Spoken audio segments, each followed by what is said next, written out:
back to season 2, episode 2 of Fantasy PD. Here with my co-hosts, Dan Miller, the defending champion, and Nick Clement. Gentlemen, how are we doing tonight? Doing great. Thanks, Pete. Doing pretty well. In a new apartment, had to make sure that the will sign was up on like a 4 boxes level, but it had to be out. Good vibes only tonight.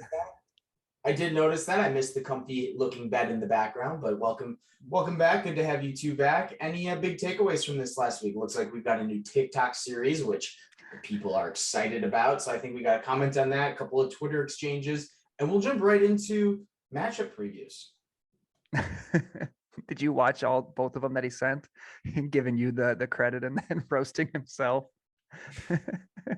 I love that he's willing to roast himself. So Matt Nick, I appreciate it. The content is pure gold. We look forward to having the Matt Nick hot take of the week. And we're currently in negotiations. Spoiler, we do not have a sponsor for this week, but we are in negotiations. I think Matt Nick will eventually sponsor a future podcast and be on that podcast. So I'm excited to see what fruit that does bring. But Dan, over to you. Yeah, Matt Nick called me up at 10 a.m. this morning, kind of flustered, being like, hey, who do you got going through for waivers today? And I said, buddy, waivers don't go through till Wednesday. He's like, I think I'm dropping Mark Ingram. So a less than 1 week run for Mark Ingram for 12 map. It's just a terrible. Oh, gosh. Watch Kamara get injured in week 1 and he spends $88 to get him back. Like, he at least, Matt, if you're listening to this, just ride him out 1 week. You're not going to pick somebody up there you're going to start instead. This is going to give him 1 week. Tuesday morning and Mark Ingram's going to be on the waiver wire. He's going to be picked up for peanuts. All right. Well, Matt, Nick, we love you. We appreciate your TikTok. And we couldn't be more excited for week 1, which is almost upon us. Less than 48 hours away from when we're filming this. Spoiler, we are filming it on a Tuesday night as opposed to a Wednesday night. So we might get a little weird tonight just because of how crazy that is. But let's jump right into things. Click the wrong button. So let's do this here. And we've got a pretty straightforward podcast for us tonight.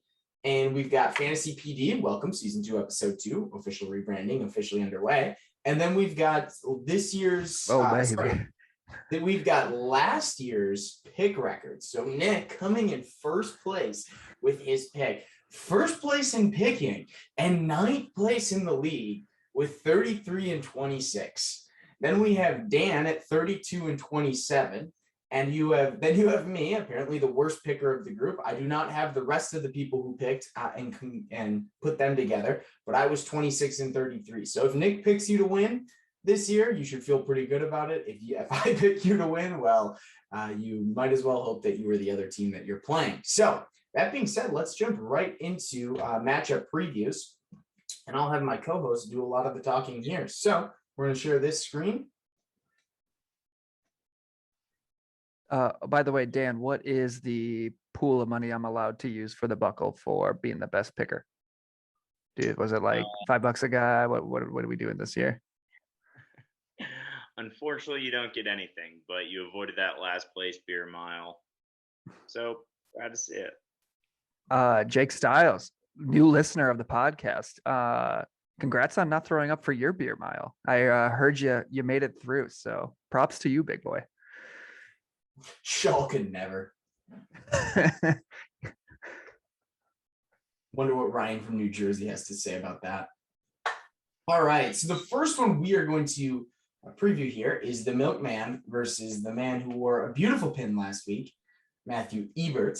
So Dan, we had a good cadence last week. So why don't you kick us off, preview this matchup, and give your pick? Yeah, so I think this is going to be a pretty cool start to the league. I do like what Milk has going with Najee and even a corpse of Ezekiel Elliott. I think also my only question mark is I think the flexes for both teams. Flexing Josh Jacobs is an interesting move. He is known to score 2 touchdowns week 1 of seasons, so watch out for that. And then Rashad Bateman, who there have been a lot of question marks surrounding this season on Baltimore, flexing for Matt. Wide receivers, I do like Devontae Adams a ton. Chargers are tough. Booper Bupp on Thursday night against Buffalo. I'm leaning Matt here. I think it could go either way, but I like Matt's matchups, and his wide receiver room, I think, is just going to outscore Milk's running back room. Yeah, that's probably a pretty safe bet. I mean, there's just a lot of unknowns with both teams. I mean, I see Marquise Brown is not listed as questionable. Is he for sure playing week one? Does anyone off the top of their head know? Because clue. he could be a swing guy, being able to start him. I mean, he's got Devonta Smith on his bench, so I mean, against Detroit, that's not a bad matchup. I'd be concerned maybe about Ezekiel Elliott playing that Tampa Bay defense. I mean, they're always stout. We'll see how they are this season. I think this matchup kind of comes. What was that? A lot of injuries on Tampa Bay. True, and that's yeah. They are a winner. And that kind of gets into my main point that I think this matchup kind of boils down to the quarterbacks. I think the quarterback is going to decide this matchup, and I think I'll take Herbert playing against Vegas. So against Tom Brady, who's got that injured team, like you mentioned. So yeah, I'll take Matt as well. That was my initial take as well, but my pick is going to be dependent on if J.K. Dobbins plays, because there is rumors that he might not play. So if J.K. Dobbins plays, I have Matt Ebert. If J.K. Dobbins does not play, I have Milk. Ooh, who's his pick? He's got Stevenson on the bench. So that's my pick. I like his matchups. I think it'd be interesting to see who, I like his flex options. I love that he has Robert Woods on the bench to potentially flex in as a fourth wide receiver. So I will my pick will be dependent on J.K. Dobbins. So we will update that next time. But you guys are both locking in Matt. Yep. Yeah, the two guys that finished above 500 last season picking are going to pick the winner again here. So Pete off to a rocky start, taking the guy who's not going to listen to this podcast. Well, watch him do it well. All right, let's go over to the Miami Dolphins, which is Cole Peterson is just here to beat Dan, Alex Toy. Have these two ever met? I don't think they have. Love that. All right. When did Cole move to Madison officially? It would have been June, beginning of June. Okay. 2020. 2020? Okay. Alex was gone by 2019, I think. Yeah. All right. A cross-country rivalry. We have East Coast time zone pitted against the West Coast time zone until daylight savings happens, and then he moves to the mountain. I forget which one happens, but he doesn't change his clock. So, Dan, over to you. That was profound, Pete. So I think it's going to be a unanimous picking here. I don't think Toy stands much of a chance. Cole's team, before it has faced any weathering, injuries of the sort, I think is the team to beat around the league. I think he's got some favorable matchups. Juicy Justin Jefferson is known to go off wherever he goes. Green Bay's defense is pretty good. It's going to be strong against the run. I think it's going to force them to pass the ball. Debo against Chicago, they're going to put up 1 million points. Scary Terry against Jacksonville, he might catch 20 balls. I really think that, Jamar Chase, Deontay Johnson, Touchdown Lenny. Touchdown Lenny's going to struggle with the battered O-line at Tampa Bay. I really am giving this to Cole, and I don't think it's going to be close. I'm actually going to take the upset here. I think Cole is definitely arguably top 3, top 4 guy in our league right now to start the season, but I think Alex is going to get this win here this week. I think it's less of a thing about Alex's team. Actually, I don't really like the matchups for Cole's team. Justin Jefferson's going to be with Jair Alexander all game, so it's likely he's under his projection. Debo Samuel at Soldier Field, and Soldier Field's conditions are terrible for a guy that quick-footed. So I don't know if I love either of his wide receiver matchups. Cordell Patterson against a good Saints team. Arizona's probably gonna have to throw the ball to keep it close with Kansas City. So down the line, I just don't love those matchups. Meanwhile, Alex's team is very solid, and I think he has some areas where he can really score some points, like with Chase and Deontay Johnson, because I expect that game to be very high scoring. Yeah, I was going to zag and take Toy if you didn't, but I think I still might stick with Toy on this one. I think there's 3 question marks at Cole's. I think I'm very interested to see how Cole's tight end and 2 running backs play out over the first 1 to 4 weeks of the season. They could be absolute studs. Cordero Patterson could go off again. James Conner could have another great season. What is Darren Waller going to do? Is Darren Waller practicing? I don't know if he's officially back yet. I mean, a lot of my concerns I had with him, I think ended up just being because of the contract. Okay. I don't think he's back yet. I would have to Yeah. quick do a Google search on the fly here. But And Jefferson, and I like your take on Jefferson on Jair Island. As of yeah, 1 hour, Darren Waller ready to play Sunday as of 1 hour ago. Okay. I like the upset here. We will see if Alex has got a good team. I mean, I think he's an underdog for sure, but I don't think that means he's not gonna come through. Wait, weren't we supposed to do bench presses too? We could do bench press. Yeah, let's do that this week. We can save Randy Ferg's question for next week about hot dogs. So I did not see the question. What is the question? Who was our first? Who could bench press more in each matchup? So who was the first question? Let's go back and do it. Who could bench press more, Milkman or Matt Ebert? I got the milk machine. Who do you got, Dan? I was gonna say Matt. I gotta imagine it's Matt. I got Matt Ebert. I think he's showing up when you need it the most. First man on the ball, last man to leave Red Rock.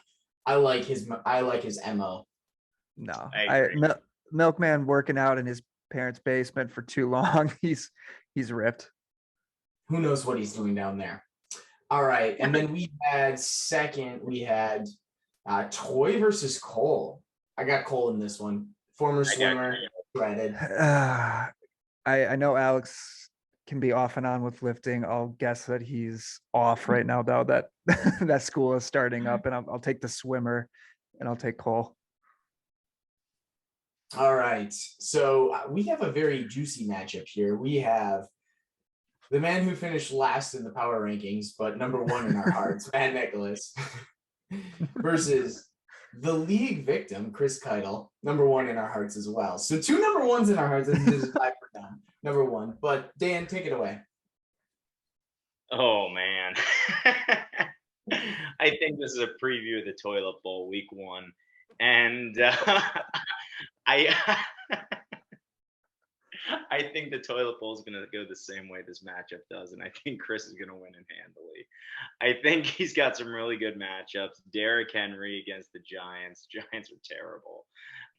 Both the Denver players against Seattle. Seattle's on a rebuild.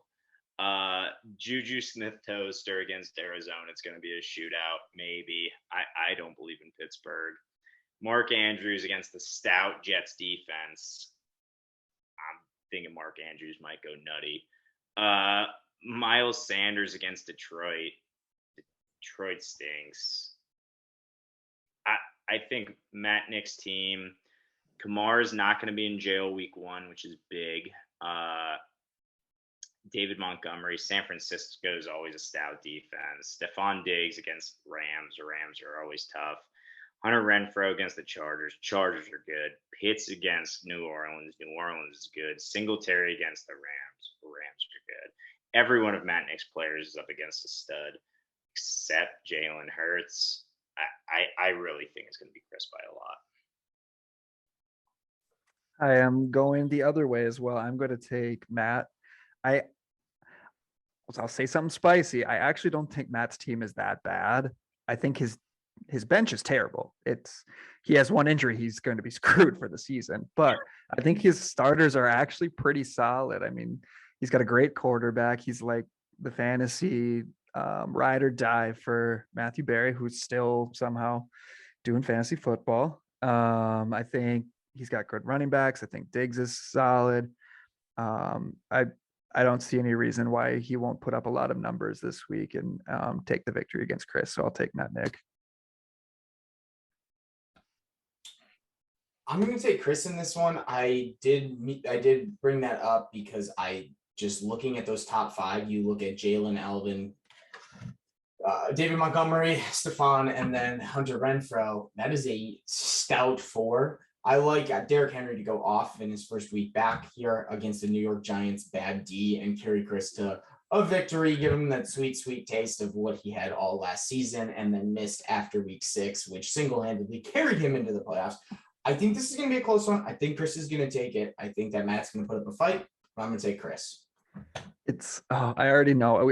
This was every single time we picked last season. Either Chris is going to win by 5 or 10 points because Henry scored 40, or he's going to lose by 5 or 10 points because Henry scored 30. So you're just betting on what Henry scores this week. If he, that is a very good point, Nick. I forgot about those first 6 weeks. I'm picking against Henry. I don't love that.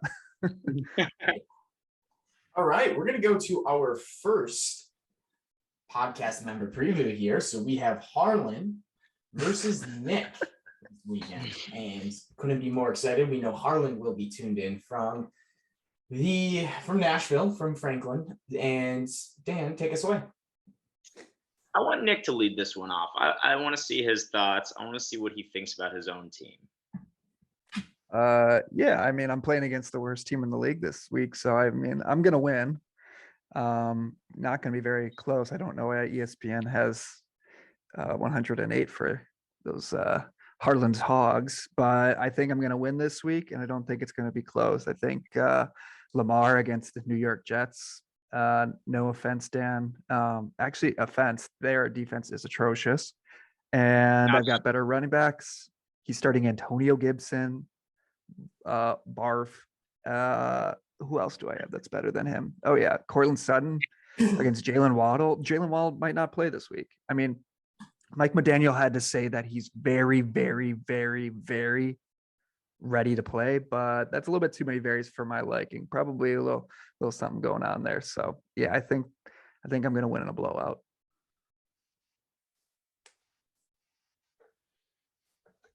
So I have a bit of a hot take. I don't really care for Nick's team. I think Nick is a really good manager. I think the players he takes, he's put a lot of research into it. We could see by his record of choosing teams that he is good at predicting talent. But I think Berg has better matchups. I kind of like Berg's team a little better, especially with the Hawk. I think the one big shit stain on Berg's team is Jalen Waddle. So I think my stance, and I'm going to pull a little Peter here, if Jalen Waddle plays, Berg wins. So you say Berg's better than me, and the reasoning is because he has the Hawk. That was like your first. That was your first and only reason why you think Berg's better. You couldn't come up with anything else. But I mean, McCaffrey's a league winner if he's healthy, and he's healthy right now. So that's. I agree. It sucks if you draft at the end of the draft. It sucks in the beginning of the season because you're not going to have that top guy. It makes it look a little bit rough if you're like the Matt, Nick, Alex team. You're not going to have that top end guy. But this might be his one and only win. He gets me again, so he gets 2. I like Nick here big. And I think that at just about every position that Nick has the upper hand. Obviously, he has Christian McCaffrey. Who knows what happens with him? But Dak versus Tampa Bay with one weapon to throw to, I do not like that matchup at all. Antonio Gibson starting, you already commented on that. I think that Mike Williams and Keenan Allen are going to finish the week at very similar positions. I think that game's going to be a shootout, and I think they're just going to kind of cancel each other out. Hodge, I mean, yeah, he's a good athlete, but what's Detroit going to do on offense? I mean, He's a big old that doesn't do anything for me to move the needle. And then Waddle, yeah, I don't think Waddle, even if he plays, what is he going to do? So I have Nick, you're big. I think that he will take it. If there was ever a time for Berg to win, it would be this week. I mean, he's got Gibson with Brian Robinson injured and McCaffrey healthy. So, I mean, I guess it wouldn't be insane, but when Jalen Waddle actually doesn't play, I am taking Nick. But if Jalen Waddle plays, I am taking Berg. Look at Berg's wide receiver bench for a minute. Michael Thomas hasn't caught a ball in 2 years. Kadarius Toney, the Reddit wide receiver god of last season, is on the Giants and turned out to stink. Berg's wide receiver core is rough. I don't disagree. This is not a time to go into the Berg YouTube dismantling of his team, but I am happy for you to do that on your own accord so that you can tell him that his team sucks, so that you believe that his team sucks, so that you can pick Christian McCaffrey off his team and put him onto yours. For why don't we just jump over to it and just cook up a little trade that's probably going to happen later this year. Like, oh, you know what? Rashad Penny, absolute stud. You know, you're just going to package him, probably he's weighing Elijah Moore, and go and get Christian McCaffrey for it at fully healthy. So, Berg, if you're listening to this, please don't do it. Sponsor of the pod, friend of the pod. Dan, I'd love to hear the take on your team. Take it away. So I think this is still on the previous matchup. I think if Berg does lose this season, this game, it would be the most advantageous thing for my team. And you'd see a lot more wins coming my way. But for now, let's take a look at what we got. Please don't trade with Dan. What? What'd you say? Please don't send Dwight. Please don't trade with Dan. Oh, hilarious. So I was really torn about who to pick for this matchup. Do I go with the guy with the number one running back, a great RB2, potentially the wide receiver one that will finish the season, AJ Brown, which is going to be a target monster, Hunter Henry, the only viable receiving option on the Patriots, Brandon Cooks, the only viable player on the Houston Texans, or a team that's starting two split carry running backs, T. Higgins, a number 2 wideout, Amon-Ra St. Brown, a guy on a team that can't score points. This one was a really hard one for me, and I was really torn on who to choose. But after deep deliberation, I think I'm going to go Team Dan.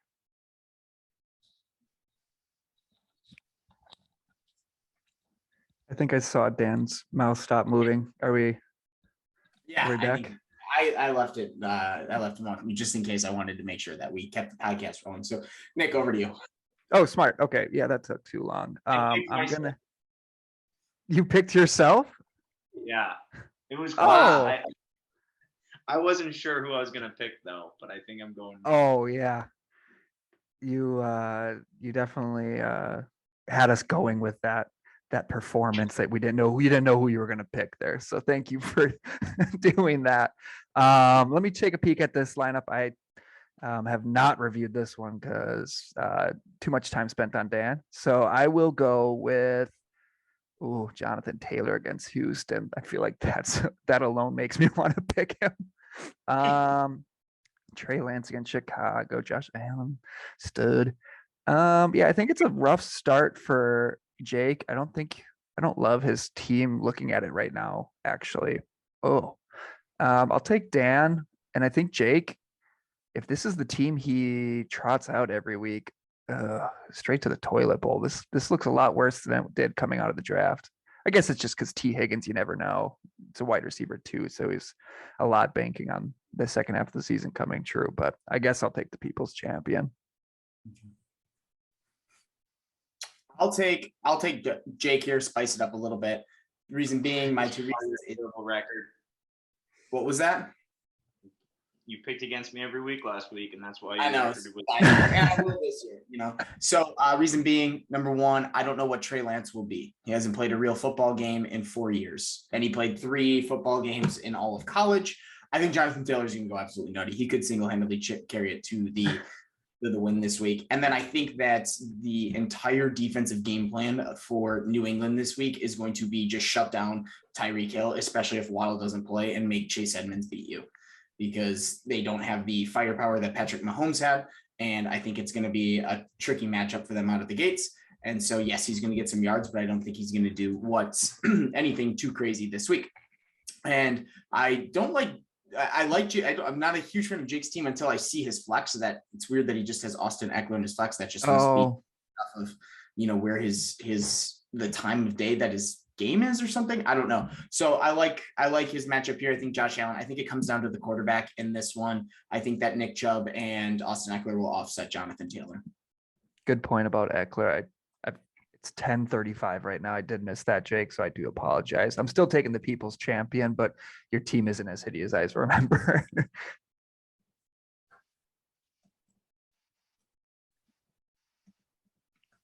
Please don't roast me on Twitter.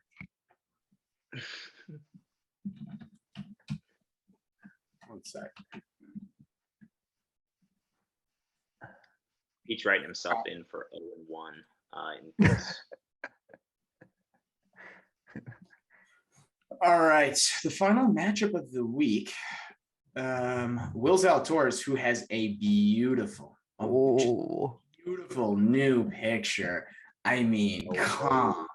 Let me just open this up in a new tab for you. Ooh, babe, no. Oh, baby, it is. I don't think it gets much better. Have we confirmed if Will subscribes or not? He does. Oh, he does. Well, I'm a little embarrassed. Sorry.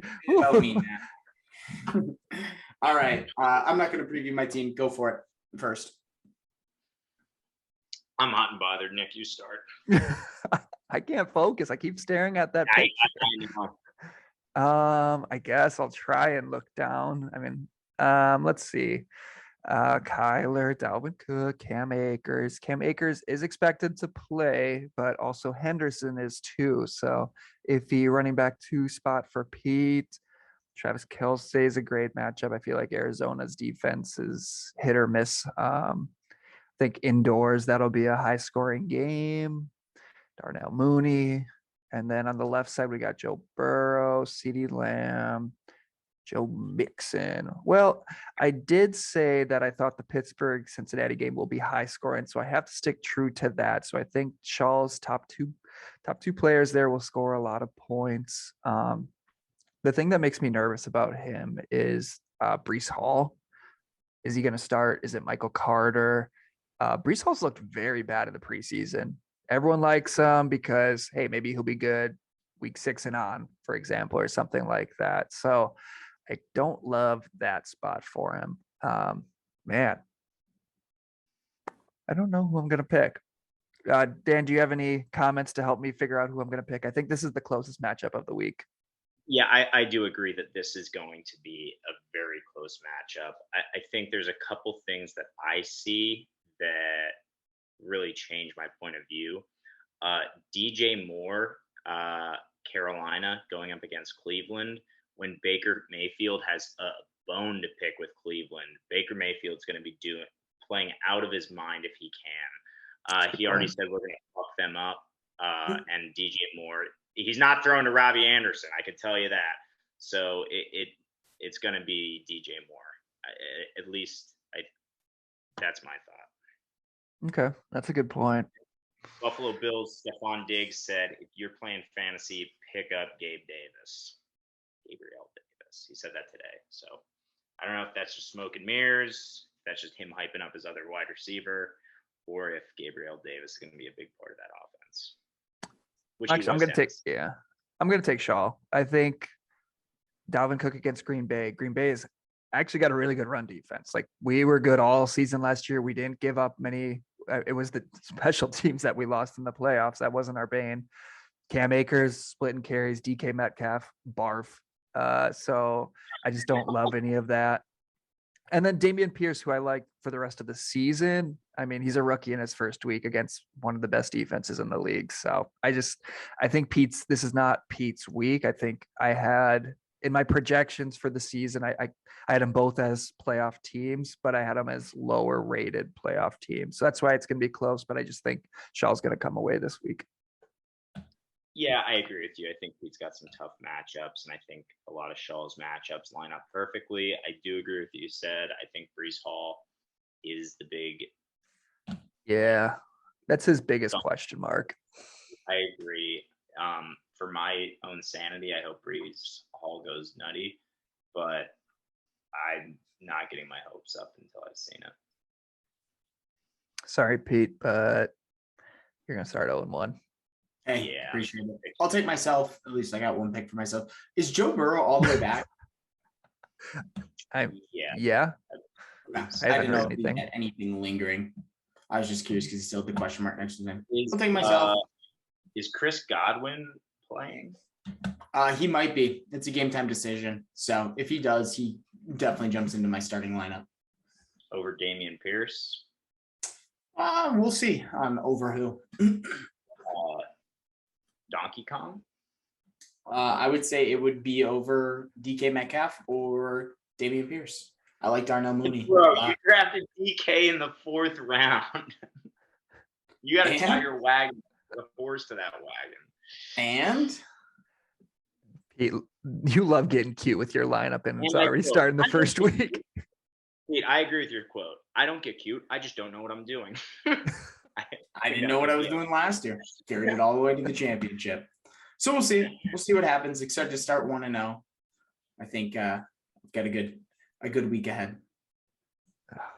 You guys are both going to start 1-0, and I'm going to start 0-1. I know it. It's going to be a fun. So sweet. So this is what we've got. We've got 2 Knicks, 1 Bird. Whoa. 2 Eberts, 1 unknown. 2 Toys, 1 Cole. 2 Shaws, 1 Peter. 2 Chris's, 1 Matt Nix. My Berg, it depends. 2 Dan's, 1 Jake. It depends on what's his face, Jalen Waddle. Oh, that's right. That is such a weird player to be like the what if is who I'm picking. He has no other wide receiver. Michael Thomas. It was his flex. He could start AJ Dillon. If he's starting a running back at flex, I think you'll lose a lot of credibility when you do that. That's fair. All right, so that brings us to really the end of the podcast. So we will have updates next week. We are still looking for sponsorships. I think we'll look into guests for next week and probably be our first guest of the pod. Maybe we'll have a newcomer to the league. Maybe not. We'll see. And I think we'll look to debut some things, but might be our first week. I don't know if after 1 week you can display the Ass Man rankings, but maybe. Of course you can. You can just, it's just taking the average against the rest of the league, seeing what you would have finished. So I can get on that updated for this season. Well, we will make sure that's all buttoned up, and we will see you all next week, Thursday. Wait, did we, so did the intro actually happen on this episode? This is going to be ready for, oh baby. So everyone has now seen the intro except for Dan. This is hilarious. Dan, that was so embarrassing. He will never did in that video. This. Yeah. Yeah. I never watch our own YouTube videos. I hate my voice. Bro, we need views. Yeah. I know. I click it and I let it play, but I've never listened. I appreciate that for the pod. So Dan is the one that doesn't like to listen himself the most, not Chris. Fun revelation. Chris Powers. Awesome. All right, gents. Have a great rest of the night. Peace.